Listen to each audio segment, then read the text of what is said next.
कि रक्षा मंत्री यहाँ आए, इस सत्य को स्वीकारें और पूरे देश से माफी मांगने का काम करें। I have to be very careful. I have to verify all the facts in detail. That is why yesterday I made a statement like that. Government से ऑफिशियली जानना चाहूंगा कि सच्चाई क्या है। The defense minister has brought all the facts. ऐसा लगता है कि वो इस देश के नहीं पाकिस्तान के रक्षा मंत्री के। सीमा का उल्लंघन बर्दाश्त नहीं किया जाएगा। समय आ गया है कि पाकिस्तान को मुंहतोड़ जवाब देना चाहिए। वो टेररिस्ट थे या वो वहाँ के आर्मी के लोग थे। पाकिस्तान की सरकार और सेना के बचाव में भारत सरकार आ गया हो। डिक्शनरी में से शब्द निकालकर अब ये कहा जा रहा है कि कौन सही है और कौन गलत। इस वक्त मैं देख रहा हूँ कि जो वोट बैंक पॉलिटिक्स है वो बहुत ज्यादा हो रही है। क्या 5 भारतीय सिपाहियों की जानें बेमायने हैं? न्यूज 24 पर आप देख रहे हैं सबसे बड़ा सवाल। आपके साथ मैं हूं मानक गुप्ता। आपने एक झलक देखी किस तरह कल जम्मू के पुंछ सेक्टर में 5 भारतीय सेना के जवानों की शहादत के बाद संसद से सड़क तक बहसबाजी और हंगामे का दौर शुरू हो चुका है। इन सब के बीच सरकार अब तक ये बात बताने में नाकाम रही है कि भारतीय फौजियों की शहादत के पीछे पाकिस्तानी सेना का हाथ है या फिर नहीं है। सरकार यह भी नहीं बता पाई कि इस कत्लेआम के बाद पाकिस्तान से कैसा सलूक होगा। बहस इस बात पर हो रही है कि रक्षा मंत्री ने संसद को गुमराह क्यों किया। मांग यह हो रही है कि ए.के. एंटनी इस्तीफा दें। हमारा सवाल है कि जब देश पर पाकिस्तान के साथ साथ आतंकवाद का खतरा मंडरा रहा है, क्या हम ऐसे मुश्किल वक्त में राजनीति की लक्ष्मण रेखा लांघ कर एक सुर में पाकिस्तान को मुंहतोड़ जवाब देने का जज्बा क्या नहीं दिखा सकते? क्या हम पाकिस्तान को यह संदेश नहीं दे सकते कि बर्दाश्त की भी हद होती है?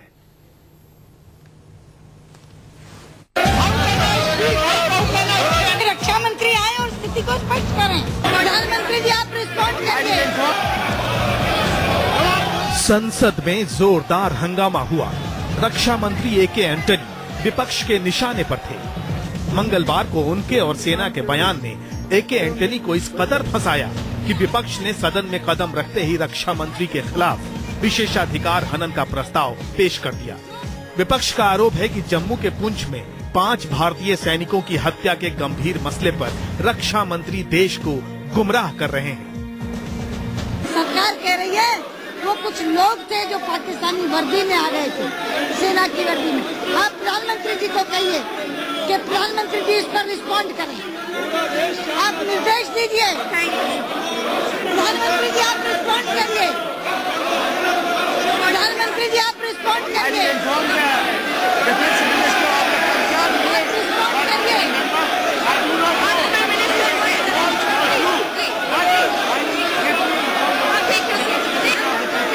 रक्षा मंत्री स्वयं आकर के सदन में एक बार फिर से इनमें अंतर क्यों है इसको समझाए, सच्चाई क्या है ये बताए और सरकार से माफी मांगे कि मैंने पहला जो स्टेटमेंट किया उसमें ये बात सही नहीं थी।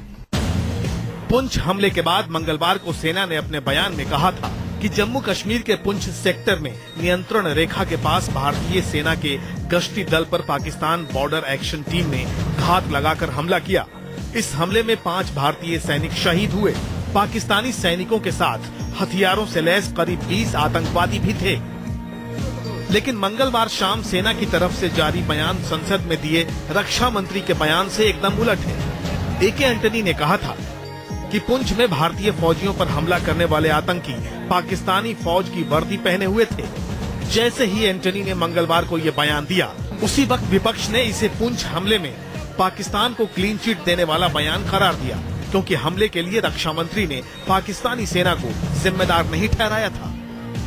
बिल्कुल ही हास्यास्पद उनका बयान है और मैं अभी पार्लियामेंट जा रहा हूं। मैंने ऑलरेडी ब्रीच ऑफ प्रिविलेज का नोटिस ए.के. एंटनी के खिलाफ डाल दिया है कि उन्होंने सदन को और देश को गुमराह किया है।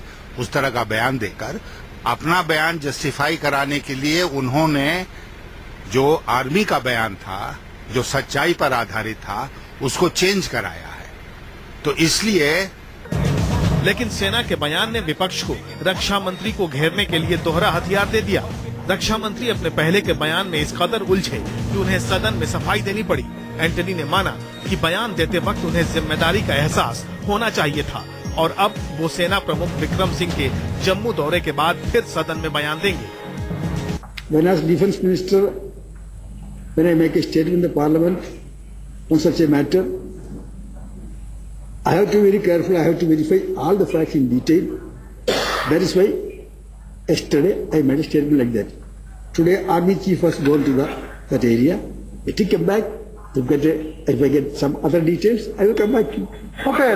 हालांकि एंटनी के बयान पर हंगामे के बीच सत्ता पक्ष ने भी सदन के बाहर बीजेपी को घेरने की कोशिश की, लेकिन बात नहीं बनी। रक्षा मंत्री और रक्षा मंत्रालय में फर्क करने की कोशिश की जा रही है। विपक्ष को अपनी भाषा नहीं मैं कहूंगा, पर जिस तरह से वो प्रतिक्रिया देते हैं उसके ऊपर संयम बरतने की जरूरत है। मीडिया विपक्ष का तो काम है किसका हर चीज की राजनीतिक रोटियां सेको, इसमें भी राजनीतिक रोटियां सेकने का काम उस समय जो उनको सूचना मिली उस आधार पर उन्होंने दिया। अब जब थल सेना अध्यक्ष आएंगे जो सूचना मिलेगी वो भी दी जाएगी। सदन के बाहर भी कांग्रेस के क्राइसिस मैनेजरों ने एनडीए राज में सरहद पर पाकिस्तानी सेना की करतूतों का हिसाब किताब ढूंढ कर पेश कर दिया। कांग्रेस मीडिया सेल के प्रभारी अजय माकन ने ट्वीट कर बताया कि एनडीए राज में अप्रैल 2001 में बांग्लादेश बॉर्डर पर 16 बीएसएफ जवानों की निर्मम हत्या पर वो क्यों खामोश रहे। एनडीए राज में कश्मीर में 6115 लोग मारे गए, औसतन 874 हर साल, जबकि यूपीए शासन में पिछले साल सिर्फ 12 लोगों की मौत हुई। एनडीए राज में कश्मीर में कुल 23,603 आतंकी घटनाएं हुई, यानी औसतन 3,372 हर साल, जबकि यूपीए राज में पिछले साल 220 आतंकी घटनाएं हुई। सदन के अंदर और बाहर हंगामे और आरोपों की बौछार के बीच लोकसभा गुरुवार तक स्थगित हो गई। सवाल ये भी है कि सरकार ने अब तक क्यों नहीं बताया कि पुंछ में भारतीय फौजियों के कत्लेआम में पाकिस्तानी सेना का हाथ था या नहीं। सरकार ने यह भी नहीं बताया कि इस खौफनाक घटना के बाद भारत सरकार किस तरह पाकिस्तान को जवाब देगी। क्या एक बार फिर पाकिस्तान से कूटनीतिक स्तर पर निपटा जाएगा या फिर किसी दूसरे रास्ते से? सबसे बड़ा सवाल है कि पाकिस्तान से निपटने और राष्ट्रीय सुरक्षा को पुख्ता करने के सवाल पर पक्ष विपक्ष के बीच क्या इसी तरह तू मैं होती रहेगी? क्या देश की सुरक्षा के लिए पक्ष और विपक्ष की सोच एक जैसी नहीं हो सकती? रमन कुमार के साथ अमित कुमार, दिल्ली, न्यूज़ 24। तो जैसा विपक्ष आरोप लगा रहा है, क्या सरकार के रक्षा मंत्री ने देश को, संसद को गुमराह किया है? क्या रक्षा मंत्री ए.के. एंटनी ने पाकिस्तान को इस हमले में, पाकिस्तानी सेना को इस हमले में क्लीन चिट दे दी है? क्या रक्षा मंत्री ए.के. एंटनी को इस्तीफा देना चाहिए? इसी पर बहस करने के लिए सबसे बड़ा सवाल में आज हमारे साथ हैं कांग्रेस से संतराम नाइक, बीजेपी से रामेश्वर चौरसिया, शिवसेना से भरत राउत, आरजेडी से रामकृपाल यादव और स्टूडियो में मेरे साथ हैं brigadier BD. Mishra, defence expert. आप सभी का स्वागत है। संतराम नाइक जी, पहला सवाल आपसे है। आप सत्तारूढ़ कांग्रेस पार्टी के स्पोक्स पर्सन हैं, प्रवक्ता हैं। मेरे हाथ में इस समय प्रेस रिलीज है जो सबसे पहले जारी की गई थी मिनिस्ट्री ऑफ डिफेंस उधमपुर से। इसमें साफ साफ लिखा है संतराम नाइक जी, साफ साफ, कि ये हमला 20 आतंकवादियों और पाकिस्तानी सेना के जवानों ने मिलकर किया था। रक्षा मंत्री ए.के. एंटनी ने सेना की तरफ से जारी इस प्रेस रिलीज को क्यों बदल दिया? क्यों पाकिस्तानी सेना को क्लीन चिट देने की कोशिश की है रक्षा मंत्री ए.के. एंटनी ने? क्या उन्हें इस्तीफा क्यों नहीं देना चाहिए?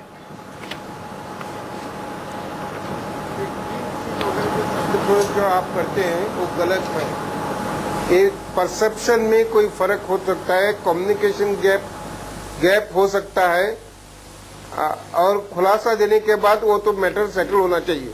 लेकिन ये बीजेपी ने जो पार्टिसिपेशन किया डिबेट में, कोई सुझाव दिया क्या सरकार को कि नाइक साहब एक सेकेंड, आप मेरे सवाल का जवाब दे दीजिए। नाइक साहब, बीजेपी पर हमला बाद में करिएगा। नाइक साहब एक सेकेंड, नाइक साहब सीधा सवाल आपसे ये है, क्या पाकिस्तानी सेना को क्लीन चिट नहीं दिया रक्षा मंत्री ए.के. एंटनी ने, ये बोलकर कि हमला आतंकवादियों ने किया है जिन्होंने पाकिस्तानी सेना की यूनिफॉर्म पहनी हुई थी? कल का फाइल में मल्टी का बयान है।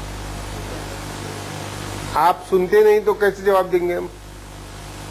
आप मेरे सवाल का जवाब दीजिए नाइक साहब। सवाल यह है, क्या रक्षा मंत्री ए.के. एंटनी ने यह बोलकर कि ये हमला आतंकवादियों ने किया है जिन्होंने यूनिफॉर्म पाकिस्तानी सेना की पहनी हुई थी, ये पाक सेना को क्लीन चिट नहीं है? नहीं, कैसे क्लीन चिट रहे? पाक जो यूनिफॉर्म तो देखा उस हिसाब से स्टेटमेंट किया गया। तो मतलब यूनिफॉर्म में देखा, आप ये मान के चल रहे हैं कि वो आतंकवादी थे, ये मानकर क्यों नहीं चल रहे कि वो पाकिस्तानी सेना के जवान थे?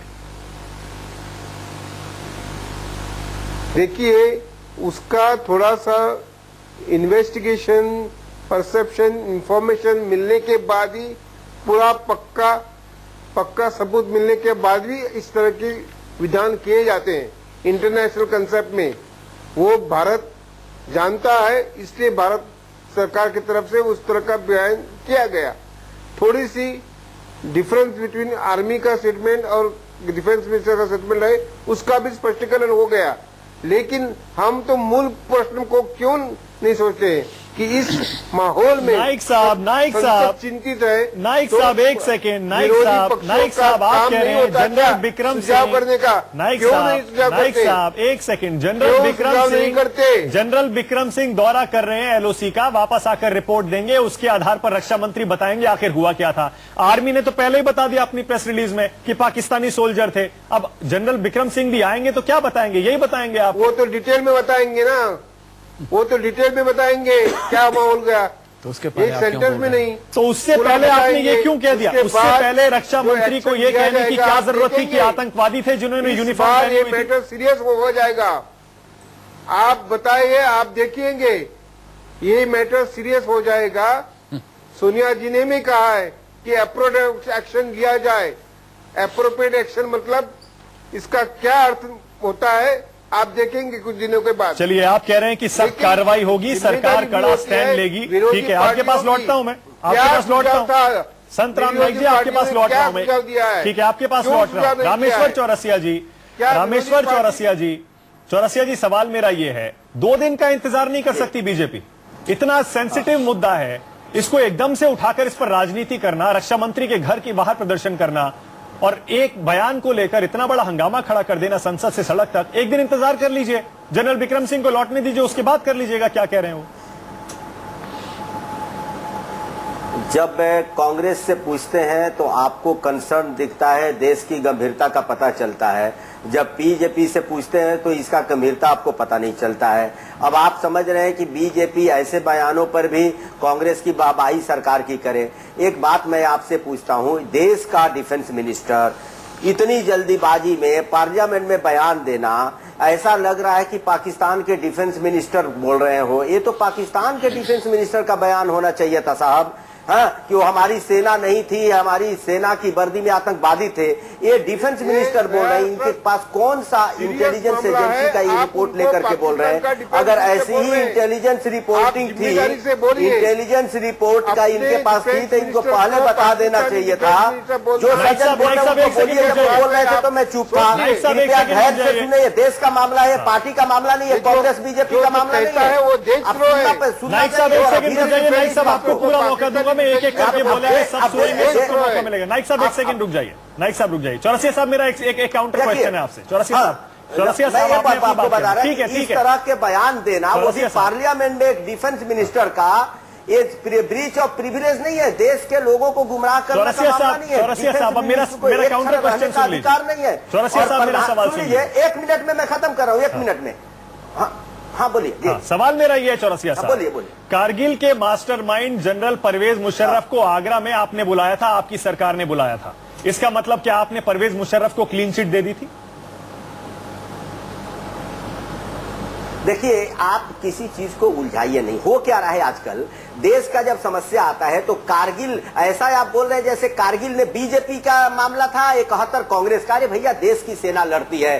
कारगिल हुआ था तो बीजेपी कांग्रेस साथ थी, कोई विरोध नहीं था। 71 में पूरा देश साथ था सरकार के साथ।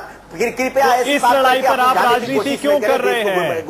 कांग्रेस, आप कह रहे हैं बीजेपी का साथ दिया था कांग्रेस ने कारगिल के दौरान, आप इस दौरान कांग्रेस का साथ क्यों नहीं दे रहे हैं? अरे भैया, आप जरा बात तो सुन, इतनी गंभीर है, इसकी गंभीरता को तो समझिए। एक डिफेंस मिनिस्टर का ये बयान, डिफेंस मिनिस्टर को ये कहना चाहिए था कि इसका मुंह तोड़ जवाब देंगे। दूसरी बात मैं कह रहा हूं, वो 15 आए, आपके 5 मार के चले गए। आपने सेना को क्यों नहीं ये बल दिया कि हमारी सेना कमजोर है, हमारी सेना मजबूत है? आपने कमांडर को क्यों नहीं ऑर्डर दिया? एक सवाल मैं और आपसे पूछता हूं, छोड़ दीजिए कांग्रेस की बात। पुलिस पर भी हमला अगर इस देश में होता है तो पुलिस को अपने बचाव में गोली चलाने का अधिकार दिया गया है। पुलिस गोली चलाती है और वो आके फायरिंग कर रहा है, वो आतंकवादी है कि सेना? अच्छा ठीक है, चौरसिया साहब, आप कह रहे हैं सरकार सॉफ्ट है। चौरसिया साहब एक सवाल और, अच्छी सेना थी क्या वहां? ठीक है, आपसे एक सवाल और, आप कह रहे हैं सरकार सॉफ्ट है, सरकार सॉफ्ट है, सरकार सॉफ्ट है। अगर आपकी सरकार होती आप क्या करते? सीधे सीधे बता दीजिए, कोई स्टैंड लीजिए ना आप। आपके पास कांग्रेस कहती है, आपके पास कोई प्लान तो है नहीं, आप सिर्फ हमला करते हैं। आपकी सरकार होती है, आप क्या करते? अरे आप पूछे तो सुन तो लीजिए। हाँ, हम बार बार कह रहे हैं कि इस तरह की जो हरकत हो रही है, पाकिस्तानी देश में एक देश नहीं है दुनिया में, 222 देशों में एक पाकिस्तान है।